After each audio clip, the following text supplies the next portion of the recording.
দেখা যাক আগামী আমাদের মানে টিম হায়দ্রাবাদ থেকে আসুক, আরেকটা আলোচনা হোক, হওয়ার পরে কী বার্তা আছে নিশ্চয়ই আগামীতে সব মানে খবর আপনার পেয়ে কোন যাবেন। কোন জেলায় আপনারা প্রার্থী দেবেন? মহিন ভাই যেটাই বললেন, মালদা, মুর্শিদাবাদ, হাওড়া এবং ২ পরগনা এরকম একটা চিন্তাভাবনা চলছে। দেখুন, আমরা যখন খেলতে নামবো আশা করছি আমরা জিতবো বলেই খেলবো। এবার মানুষ আমরা সম্প্রীতির বার্তা নিয়ে মানুষের কাছে পৌঁছবো। এবার মানুষ যতটুকু আমাদেরকে সমর্থন করবে। ভোটের আগের 60 লক্ষ ভোটারকে বাদ দেওয়া কি গভীর কোনো ষড়যন্ত্র?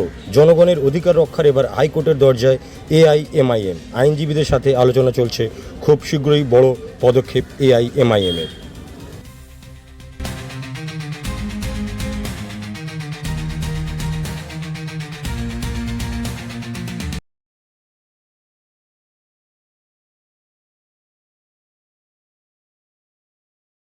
এই মিম কত জায়গায় প্রার্থী দেবে পশ্চিমবঙ্গে? আর দেখুন, মিম প্রার্থী দেবে বলতে আমরা আলোচনা চলছে। আমাদের হাওড়া জেলার সভাপতি হাজি রাজা সাহেব আর আমরা আজকে এসেছি, বিভিন্ন আইনজীবীর সাথে কথাবার্তা বললাম। তো আমাদের কেন্দ্র থেকে টিম আসছেন 18 বা 19 তারিখের মধ্যে। একটা ফাইসাল ইলেকশন কমিশন ইলেকশন ইতিমধ্যে ঘোষণা করে দিয়েছেন, আপনাদের প্রার্থী কি ঠিক হয়ে গিয়েছে? কবে আপনারা ঘোষণা করবেন? সেটা তো রাজ্য থেকে আমাদের কথাবার্তা চলছে, আগামী কী খবর আছে সেটা জানিয়ে দেবো। জানিয়ে দেবেন। আজকে যে ইলেকশন কমিশন ইলেকশন ঘোষণা করে দিল, তো সেই জায়গায় মমতা ব্যানার্জি সহ সমস্ত দল পশ্চিমবঙ্গের তারা বলছেন যে এই 60 লক্ষ বিচারাধীন ভোটারের আগে মানে নাম তুলতে হবে, ভোটে কারেকশন করতে হবে, তারপরে ভোট করুক। কিন্তু ইলেকশন কমিশন ভোট ঘোষণা করে দিয়েছে, তাহলে কি রাজ্যের অনুমতি ছাড়া ইলেকশন কমিশন ভোট ঘোষণা করতে পারে? নেক্সট ওনারা যে চিন্তাভাবনা করে রেখেছে ইলেকশন কমিশনার, তাতে কি বার্তা আছে দেখা যাক না। কতজনের নাম আরও মানে রিভিশনে থাকছে কি থাকছে না এটা দেখতে হবে। তারপরে তো নিশ্চয়ই সমস্ত দল ঐক্যবদ্ধভাবে যদি আন্দোলন করা যায়, আগামীতে নিশ্চয়ই সকলের বৈধ ভোটার কেউ বাদ যাবে না, আর আশা রাখা যায়। বামফ্রন্ট এবং আইএসএফ তারা মামলা করছেন এই যে 60 লক্ষ ভোটারকে বিচারাধীন দেখে যে ভোট করছে, আপনাদের মিমের তরফ থেকে কি মামলা করার ইচ্ছা আছে? এরকম ইচ্ছা অবশ্যই আছে।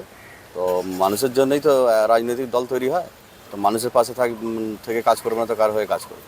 সেই হিসেবে অবশ্যই দলের পুরোপুরি মোটিভেশন আছে যে কীভাবে প্রত্যেকটা মানুষ বৈধ ভোটার বাদ না যায়, সে ব্যাপারে আমাদের ওপর মহলে আলোচনা হয়েছে। আগামীতে দেখা যাক। সামনে বার্তা আমাদের রাজ্য সভাপতি উনিও ইব্রাহিম সোলঙ্কি সাহেব উনি কথা চালাচ্ছেন, যে বার্তাটা আছে সেটা আগামীতে বার্তা দিয়ে দেবো। পশ্চিমবঙ্গ বিধানসভা নির্বাচনে আপনাদের দলের সুপ্রিমো অর্থাৎ এমআইএম দলের সুপ্রিমো আসাউদ্দিন ওয়াইসি, তিনি কি প্রচারে আসবেন? আশা রাখি, হ্যাঁ আশা রাখি। না, আশা রাখি বলতে ভোট তো ঘোষণা করে দিয়েছেন, আর কবে তো না, আপনি যে প্রশ্নটা করলেন তার উত্তরে ওটাই, তিনি সুপ্রিমো, তিনি অবশ্যই আসবেন। তিনি না এলে মানে প্রার্থীরা কীভাবে মানে কনফিডেন্স তাদের বাড়বে কী করে, এরকম তো আশা রাখি। কি নাম আপনার? আমার নাম রাজা শেখ, হাওড়া জেলা সভাপতি মিমের। মিমের। Thank you.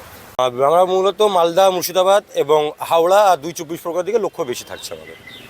24 পরগনা একদম 28 থেকে 30টা সিটে প্রার্থী দেবেন। প্রার্থী দিচ্ছে। আর কলকাতা হাইকোর্টে কিছু কলকাতা হাইকোর্টে বিশেষ আসার দরকার আমাদের এটাই ছিল যে 60 লক্ষ যে আমাদের ভোটার, সেই ভোটারদের বাদ দিয়ে কিভাবে আমরা উৎসবে সামিল হতে পারি। আমরা সবসময় বলি আমাদের প্রতিবেশী ভাই, সেই প্রতিবেশী ভাইটা যখন আমাদের ভোটার অধিকার থেকে বাদ গিয়েছে, আমরা সেই উৎসবে যেন সামিল হতে পারি সবাই মিলে, তার জন্য আইনজীবীদের সাথে আমরা কথাবার্তা বলতে এসেছিলাম। এবং যে আমরা কোথায় কী প্রার্থী দেবো এবং তাদের নমিনেশনের ব্যাপারে স্ক্রুটিনি আমরা সেটা করতে এসেছিলাম। যাদের নাম আন্ডার এডুকেশনে আছে তাদের যদি আমরা প্রার্থী করি, তারা প্রার্থী হতে পারবে কি না সে বিষয়ে আমাদের কিছু আলোচনা ছিল। রাজ্যের বিরোধী দল বিজেপির রাজ্য সভাপতি শ্রমিক ভট্টাচার্য তিনি বলছেন যে এই 60 লক্ষ ভোটারকে আগে নিষ্ক্রিয় করে তারপর ভোট করা উচিত।